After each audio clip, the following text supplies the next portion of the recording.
السلام علیکم ورحمۃ اللہ وبرکاتہ۔ اللہ تعالیٰ نے 12 مہینے عطا فرمائے اور ان 12 مہینوں میں 4 مہینوں کو بہت بڑی عزت دی، مقدس بنایا، اور ان 4 مہینوں میں اللہ تعالیٰ نے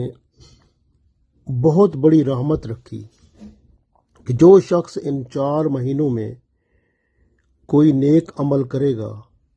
اس کا بدلہ کوئی گنا ملے گا،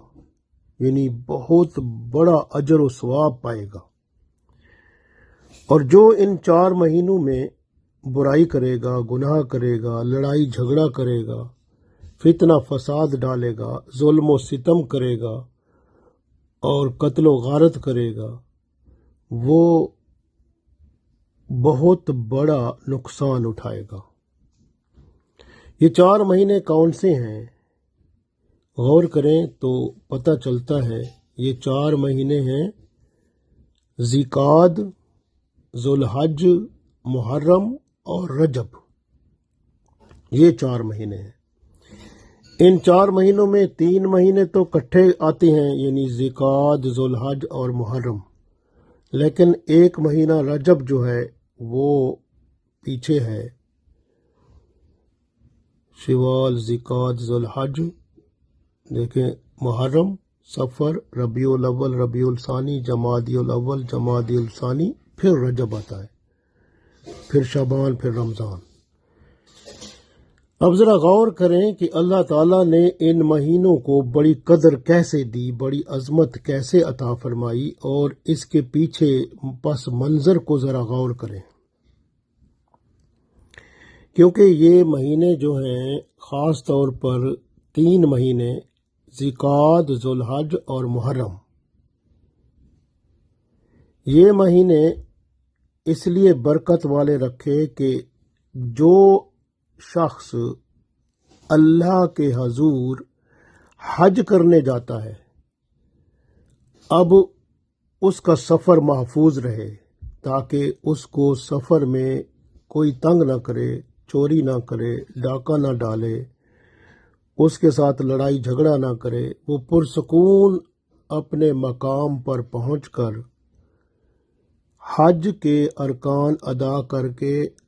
واپس پرسکون اپنے گھر پہنچ جائے۔ اور اسی میں یہ بھی ہے کہ اس کے گھر کے افراد جو ہیں ان کے ساتھ بھی کوئی زیادتی نہ کرے، کیونکہ وہ حج پہ گیا ہوا ہے۔ اس کے گھر کے افراد کے ساتھ کوئی زیادتی نہ کرے، بلکہ اس کے گھر والوں کا خیال رکھیں لوگ، اور ادب اور احترام سے پیش آئیں، امن و سکون کا گہوارہ اس کا گھر بنائیں۔ یعنی آپ غور کریں کہ وہ لوگ جو حج پر جانے والے ہیں، کیونکہ پہلے لوگ حج پر جاتے تھے، پیدل جاتے تھے، تو ان کو یعنی بہت ٹائم لگتا تھا، تو اس لیے ذی-القعدہ اور ذی-القعدہ کا مہینہ وہ حج کے لیے وقف کر دیا گیا، آمد رفت کے لیے جانے کے لیے۔ اور ذوالحج میں حج ہوتا ہے، پھر محرم واپس آنے کا مہینہ۔ گویا یہ 3 مہینے جو ہیں یہ ایسے مہینے ہیں اس کے اندر ہر قسم کا گناہ، غلطی کرنا، بہت بڑا نقصان اٹھانا ہے۔ اس لیے ان 3 مہینوں میں اللہ تعالیٰ نے جو کرم فرمایا ہے وہ یہ ہے کہ ہر شخص کو جو بھی حج ادا کرنے کے لیے جاتا ہے اس کے اہل و عیال بھی سلامت رہیں، ہر قسم کے شر فساد فتنے سے محفوظ رہیں، ہر قسم کے جھگڑے سے، نقصان سے، چوری سے، ڈاکے سے، ہر طرح سے وہ محفوظ رہیں، برائی، بے حیائی، گناہ، ہر طرح سے۔ یعنی اللہ تعالیٰ نے اس لیے یہ 3 مہینے اتنے متبرک بنائے کہ حج والوں کی قدر افزائی کی ہے اللہ تعالیٰ نے۔ یعنی حج ایسا مقدس، یعنی اسلام کا رکن ہے، جس کو ادا کرنے کے لیے اللہ تعالیٰ نے اتنا بڑا انتظام فرمایا کہ ذی-القعدہ، ذوالحج اور محرم، ان مہینوں کو اللہ تعالیٰ نے مقدس مہینے قرار دیا، اور یہ ہر طرح کے گناہ، برائی، قتل و غارت،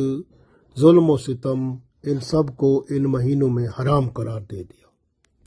کتنی بڑی شان ہے ان لوگوں کی جو حج کرتے ہیں، تو یہ اللہ تعالیٰ نے اتنا کرم فرمایا۔ اسی طرح آپ دیکھیں وہ جو رجب کا مہینہ ہے، وہ کیونکہ لوگ رجب کا مہینہ اللہ تعالیٰ نے متبرک ایسے رکھا، مقدس ایسے رکھا، کیونکہ اس مہینے میں لوگ عمرہ کرنے جاتے تھے، تاکہ وہ عمرہ کرنے کا سفر ان کا اچھا گزرے اور وہ حفاظت سے جائیں، حفاظت سے آئیں، اور ان کو کسی قسم کی تکلیف نہ ہو۔ تو اللہ تعالیٰ نے اتنا بڑا انتظام فرمایا، اور یہی کام جو تھا یہ رسول اللہ صلی اللہ علیہ وسلم سے پہلے عرب والے بھی کرتے تھے، اور ان مہینوں کا وہ بھی ادب اور احترام کرتے تھے۔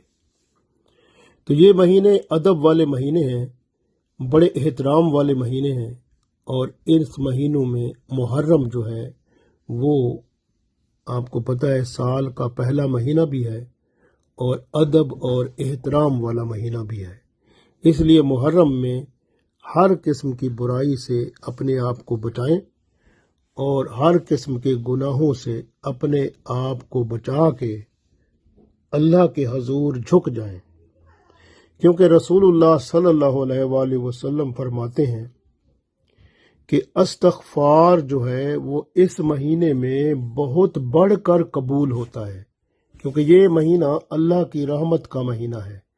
اللہ جب اتنا مہربان ہوتا ہے تو اپنے بندوں کے گناہوں کو معاف کرتا ہے۔ اس لیے جو شخص لڑائی جھگڑا نہ کرے، جنگ و جدل نہ کرے، گناہوں سے باز رہے اور اللہ کے حضور جھک جائے، توبہ استغفار کرے، تو اس پر اللہ کی رحمت ہوتی ہے اور اس کے گناہ اللہ تعالیٰ معاف فرما دیتا ہے۔ ماشاء اللہ۔ تو محرم کے مہینے میں کثرت سے استغفار کریں، معافی مانگیں۔ آپ صلی اللہ علیہ وسلم نے فرمایا کہ محرم میں اللہ تعالیٰ نے ایک پوری قوم کی توبہ قبول کر لی تھی، یہ بنی اسرائیل کی قوم تھی۔ فرماتے ہیں کہ مجھے اللہ سے امید ہے کہ اللہ تعالیٰ میری امت کی بھی توبہ قبول فرمائے گا۔ یہ 4 مہینوں میں سے میں نے عرض کیا محرم کا مہینہ بھی وہ مہینہ ہے جس میں اللہ کی رحمت بہت عظیم ہے، اور یہ عظمت بندے کے گناہوں کو معاف کرا کے اللہ کے حضور اس کا مقام بلند کرانے والی ہے۔ اس لیے آپ اللہ تعالیٰ کے حضور جھک جائیں اور معافی مانگیں، استغفار کریں، جتنے گناہ غلطیاں کر چکے ہیں ان سب سے۔ ایک حدیث میں آتا ہے کہ محرم اللہ کے لیے ہے، یعنی اللہ کا مہینہ ہے، اس کی تعظیم کرو، یہ رسول اللہ صلی اللہ علیہ وسلم نے ارشاد فرمایا، کیونکہ جو بندہ تعظیم کرتا ہے تو اس کو اللہ تعالیٰ دنیا میں بھی عزت فرماتا ہے اور عزت عطا کرتا ہے، اور پھر آخرت میں بھی اللہ تعالیٰ اسے دوزخ کے عذاب سے بچا لے گا۔ تو اس مہینے کی تعظیم یہی ہے کہ اس میں بندہ کوئی گناہ نہ کرے اور بلکہ گناہوں سے ہجرت کرے۔ ہجرت کا مطلب کیا ہوتا ہے کہ گناہوں سے ہجرت کر کے نیکیوں میں آ جائے، تو یہ اس کی ہجرت ہے، اس لیے ایسا کام کر لے۔ ماہ محرم کی جب پہلی رات ہوتی ہے تو نیک لوگ جو ہیں اللہ کے حضور وہ دعائیں کرتے ہیں، نوافل پڑھتے ہیں، بعض لوگ جاگتے ہیں، کیونکہ پہلی رات جب شروع آغاز اچھا ہوگا تو انجام بھی اچھا ہوگا، تو اس لیے بہت سارے لوگ پہلی رات کو عبادت کرتے ہیں۔ حضرت عائشہ رضی اللہ تعالی عنہ سے بھی ایک حدیث ہے کہ جو شخص ماہ محرم کی پہلی رات میں شب بیداری کرتا ہے اور 8 رکعات اس طرح نفل پڑھتا ہے کہ ہر رکعت میں سورہ فاتحہ کے بعد سورہ اخلاص 10 بار پڑھتا ہے، تو قیامت کے دن اللہ تعالیٰ اس کی اور اس کے گھر والوں کی شفاعت جو ہے، فرمایا آپ رضی اللہ تعالی عنہ نے کہ میں اس کی اور ان کے گھر والوں کی شفاعت کروں گی۔ حضرت عائشہ رضی اللہ تعالی عنہ سے یہ حدیث ہے کہ جو شخص محرم کی پہلی رات کو شب بیداری کرے 8 رکعت نفل اس طرح پڑھے کہ سورہ فاتحہ کے بعد سورہ اخلاص 10 بار پڑھے تو قیامت کے دن آپ رضی اللہ تعالی عنہ فرماتی ہیں میں اس کی اور اس کے گھر والوں کی شفاعت کروں گی، اللہ تعالی کرم فرمائے گا۔ تو یہ دیکھیں کتنی بڑی بات ہے ہم پر، یعنی ہمیں کوشش کرنی ہے۔ اور یہ کتاب الاوراد میں ایک روایت ہے کہ جو محرم کی پہلی رات 2 رکعت نماز نفل پڑھے اور پھر سلام کے بعد دعا پڑھے، اور یہ دعا اس میں آئی ہے اللہم ارحمنی وتجاوز عنی واحفظنی من کل آفہ، یعنی اے اللہ مجھ پر رحم فرما اور کرم فرما اور مجھے تمام جملہ سال بھر کی آفات و بلیات سے امان میں جگہ عطا فرما۔ تو اللہ تعالیٰ اس کو آفات و بلیات اور نقصانات سے بچا کر امان عطا فرماتا ہے، امن و سکون اس کی زندگی میں آ جاتا ہے۔ تو یہ اللہ تعالیٰ کی رحمت سے ہی ممکن ہوتا ہے۔ اللہ تعالیٰ کی رحمت بہت بڑی ہے، ہمیں اپنے گناہوں کا اقرار کر کے معافی مانگ کے اللہ کے حضور جھک جانا چاہیے اور اس مہینے کی برکتوں سے پورا فائدہ اٹھانا چاہیے۔ اللہ تعالی ہم سب کو توفیق دے۔